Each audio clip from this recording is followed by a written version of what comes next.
The sunshine boy in front of him pointed to the backpack and guitar case thrown on the ground. Nunu mouth is the same hug TK. Bashon Paspi was enchanted and walked over. What she held was not something on the ground, but the right leg of the big boy. No matter how much he tried to throw her off, she had already locked him tightly with her legs. Hello, the teenager was held by the small Chinese girl bear to some center of gravity, and the left leg had to stride back to steady the body. Teary, what are you doing, Teary? Hearing the sound of Maggie standing in the entrance is surprised. For a long time, the voice is a little trembling. Tim, what are you doing back here? What are you doing, say? Tim was innocent. He was just joking. He had no intention of using the pink baby as a slave. But what's she doing here, rubbing her thigh with her mouth full? And what does that leering look in her eyes mean? After all, young, anxious to speak without thinking, Tim's thick eyebrows are collapsed, looking at Maggie for help. She's sick, isn't she? Dear, you didn't do a psych exam, did you? My friends, Tim.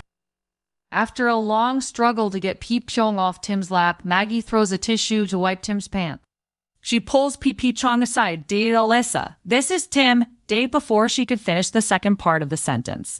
Kwang Pea Peep had thrown off her hand and run back to sit on Tim's lap. This time she was very unbridled flirting. No, she was very carefully stroking Tim's chiseled handsome face and finally saw the charm. Zawang Pipey was very natural to go up and kiss. Maggie blinked into Tim's frantic eyes and quickly explained, to see you see how much she likes you. You know she never did that to me or your dad. Rejoice, rejoice. Hey.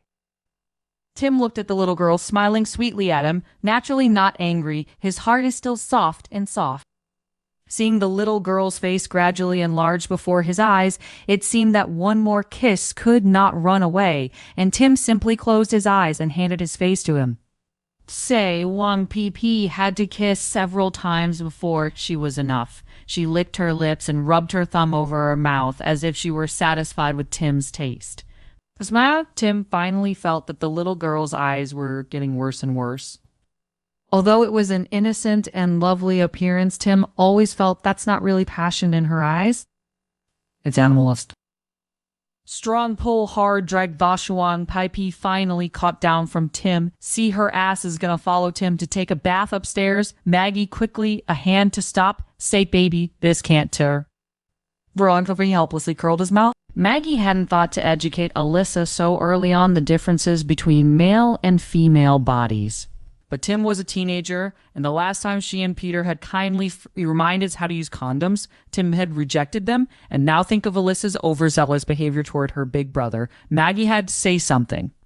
You know, Tim is 17 years old, and he has his privacy. You should hang out with kids like Exile, hang more. Well, I'm not saying we can't hang out with Tim, it's just dear Krelk. Buzzo, P also don't want to embarrass Maggie. After all, still want to despise their own through the identity of a little girl to eat tofu is not what glorious things. She nodded at Maggie, pointed in the direction of the stairs, and shook her head again. Maggie thought she didn't understand it and was relieved that she did. After a while, Tim changed his shorts and t-shirt downstairs, wiping his wet hair, curly hair hanging elastic on the side of his face and his chest muscles looming in his t-shirt. Safon Peepee forced himself to turn his head very hard. Look at her, finally quieter, more normal. Tim came over. T still used self-introduction. T's smile was sincere, without a trace of impurities, as if believing that everything was just a cute farce for the little girl to greet him. He pointed to his face. Tim, say, Dragon Paipe also pointed to his own, smiling greatly. Salissa, Ta. It took Tim only a moment to realize why the name sounded so familiar. He still smiled, warmly, shaking hands with Zafon Paipe. Say, glad to know you. I am not in the day you are bored to death by them. Tyree.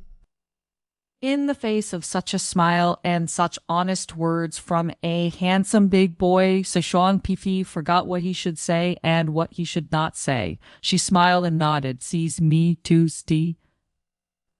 Maggie's eyes widened, her plate of fruit barely falling to the floor. Beep, beep. Oh my God. She's talking to you, Tay. Tim shrugged his shoulders, shrugging off Maggie's exaggerated reaction. Tay, it must be the wrong way. What's so hard about that? Tay then Chong pee-pee squeezed his eye. Maggie handed Tim the cut apple, looked him up and down, and suddenly asked, T, aren't you coming back next Monday? Did you tell your father, T?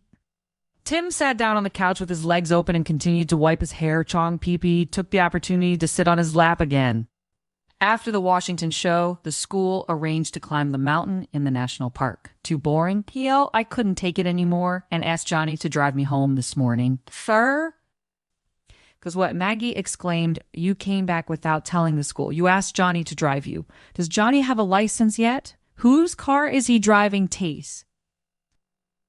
Tim held Beishuang Pipui to the side. His expression has been a little impatient. Seidazang has already taken the driver's license at the beginning of the year, and his father also sent him a car.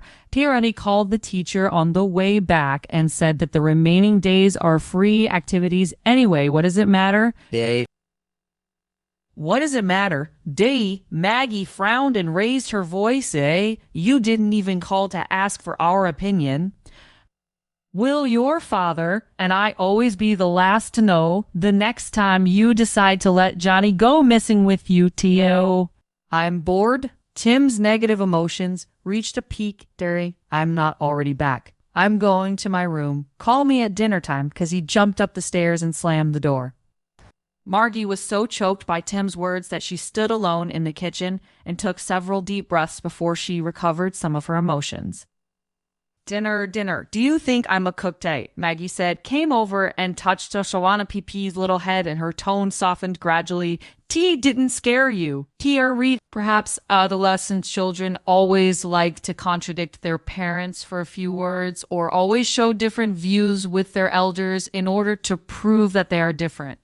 This kind of rebellion is not strange to Zhuang Peipi. She also has 17 years old. The same and Zhuang Shengmin quarreled too much and even led to the final fight only. Her problem seems to be much more complicated. It wasn't until Peter got back from work that the quarrel between father and son became official. Peter could not accept Tim's decision to escape from the orchestra's performance team, and he stared angrily.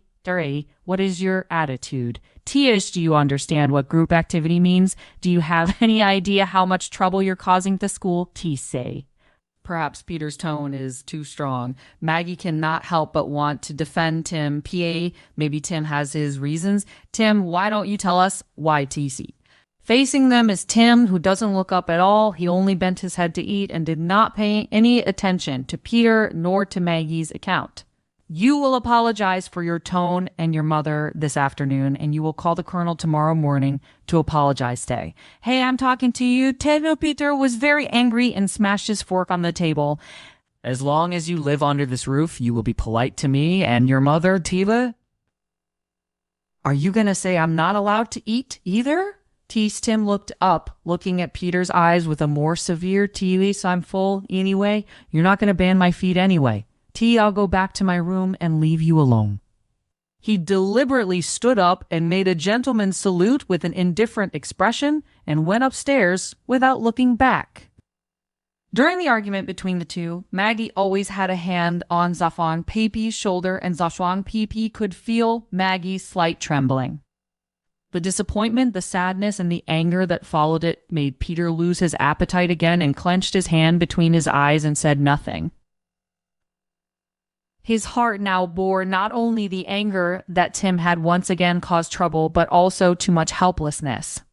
There was a long silence, and a solemn atmosphere filled the living room. Maggie sighed and forced a smile at Zhuang Peipi. We are not like this normally. Tim is a good brother. Don't be afraid of him. Even Peter finally relented. Come on, Eliza. Shall we eat up his share? Zhuang Peipi secretly thought, in fact, you do not have to be careful to take care of my emotions. After all, I will go soon. In short, it is a private matter of other people's family, and Zhuang Peipi has no right and does not want to interfere.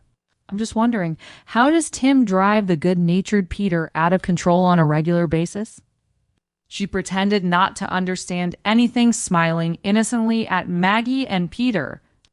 In the dream, Sawantri saw himself lying on the floor of his father's huge study, and the afterheat of being slapped on his face could not be scattered, and the eyes were blurred and unable to focus for half a day. Behind her, she could hear her father gasping for air so hard that he eventually coughed heavily. Buckering, Shangming held his chest and shouted to Yi, "You are sorry for your grandfather. You've wronged me. You should never have come back." A sneer of disdain appeared on the face of Chen Yayu next to him, but she quickly covered it up with a distressed expression. She stepped forward to support Zhou Feng and Shangming. "Day Shangming, you don't get angry. That bastard, I'll let her die without a burial." Dei Shenyu looked up at Zhou Shangming, smiling more sinister, say, "But you can't see this, Dei Bekix."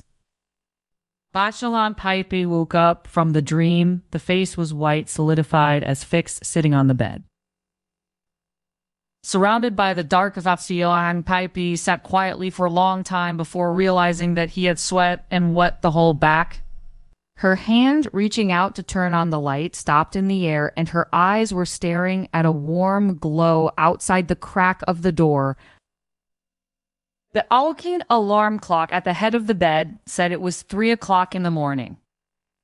Maggie and Peter usually turned off all the lights before going to bed. Why was there a light in the hallway now?